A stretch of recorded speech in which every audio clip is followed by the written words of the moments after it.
Assalamualaikum warahmatullahi wabarakatuh. Ketemu lagi di Rafani Channel. Kali ini Bunda akan berbagi pengalaman tentang bagaimana caranya mengatur agar gaji kita itu tidak hanya numpang lewat. Ternyata ada rumusnya loh teman-teman. Gimana caranya? Simak terus ya sampai akhir episodenya. Tapi jangan lupa like, komen, dan subscribe dulu ya. Terima kasih buat kalian semua yang udah mendukung channel Bunda. Nah, langsung aja ya teman-teman. Gimana caranya agar gaji kita itu nggak hanya numpang lewat. Ternyata ada rumusnya loh. Rumusnya Bunda kasih tahu ya. Caranya gini. Ini formasinya ya teman-teman.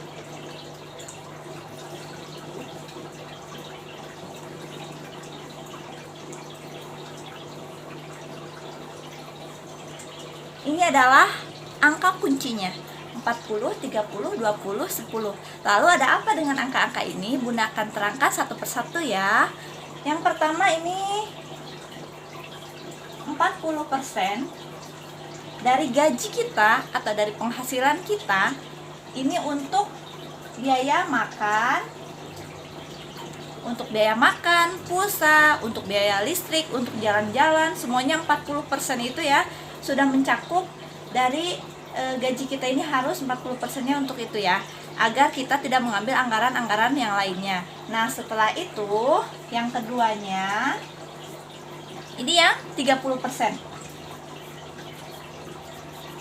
Yang 30%-nya kita pergunakan untuk bayar cicilan. Misalnya kalian punya cicilan perumahan atau punya cicilan motor. Makanya kalau misalnya kita itu mengambil perumahan, biasanya bank itu menentukan tenornya berapa tahun dan berapa jumlah cicilan kita itu dari penghasilan kita, dari gaji kita. Jadi diambilnya itu 30% dari gaji kita ya guys ya. Karena bank itu sudah tahu kemampuan kita dalam membayar, dan ini adalah rumus-rumusnya juga yang dipakai ya. Yang ini untuk cicilan. Ini untuk cicilan ya. Terus yang ketiganya, yang ini 20%-nya. Yang 20%-nya ini kita harus konsekuen. Dibutuhkan benar-benar keinginan yang kuat. Gimana caranya supaya gaji kita itu, kalau bahasa Sundanya mah nyangkrung ya gitu, atau apa ya, gaji kita itu terpendam gitu. Berarti ada kita tuh ya punya tabungan lah ya. Nah, yang 20%-nya itu kita harus benar-benar konsekuen untuk menabung yang 20%-nya ini. Nah, ini kan udah ya, tinggal 10% lagi. Yang nomor 4, 10%-nya lagi kita gunakan untuk apa dana ini? Untuk dana ini kita gunakan untuk dana kebaikan. Nah, ini dana kebaikan ini yang 10% itu sedekah, memberikan uang kepada orang tua, menolong tetangga yang membutuhkan misalnya. Nah, kita itu sebenarnya kalau misalnya yakin, percaya, tulus, dan ikhlas, insya Allah misalnya kita punya gaji 10 juta sebulan ya guys ya. Gaji 10 juta sebulan ini udah kita bagi-bagi ya. Kalau kita konsekuen, insya Allah kita tetap bisa main di setiap waktunya. Weekend kita bisa makan enak, bisa main. Terus kita juga tetap punya tabungan, cicilan juga kita bisa membayar. Nah, yang 10% ini nih, ini kunci sukses dari semuanya kata Bunda. Yang 10% ini, sedekah ini, kalau kita niatkan ya sedekah, misalnya kita membantu orang dan kita ikhlas, insya Allah yang 10 juta ini bakal kembali lagi. Nah, bakal kembali lagi yang 10 juta ini ya. Karena kita bersedekah, insya Allah Allah juga sudah menjanjikan kepada hambanya tidak akan miskin seseorang yang menyedekahkan hartanya. Insya Allah hartanya berkah, barokah, punya tabungan juga. Nah, kalau misalnya gimana nih Bun, saya udah sedekah tapi misalnya nggak ada dapat uang 10 juta misalnya gitu. Nah, sedekah itu bukan hanya uang yang kita dapat ya, rezeki itu ada berbagai macam. Misalnya ini keluarga kita nih ya, ini anggap aja orang gitu ya. Ini orang, keluarga kita sudah bersedekah yang 10%-nya ini.